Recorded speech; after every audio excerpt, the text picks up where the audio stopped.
Hello guys, welcome back to the channel. In today's video, I'm going to show you how to add funny GIF to your video on InShot application.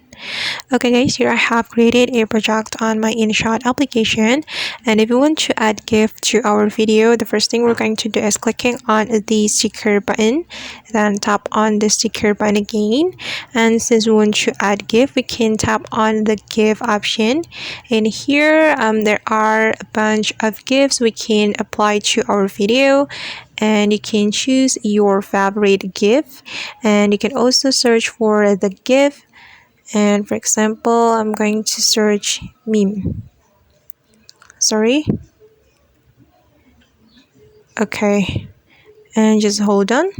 Alright, and for example, I'm going to select this one.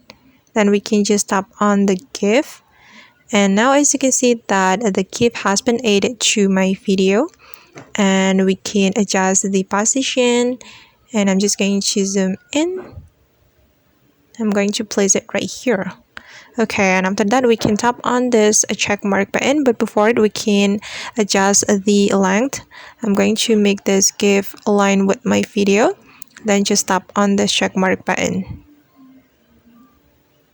Okay, and I'm going to show you the result, so I'm going to play the video. Okay, alright guys, and that's how we can add funny GIF to our video on InShot application. I hope this tutorial will be useful for you. Thank you so much for watching, and see you on the next video.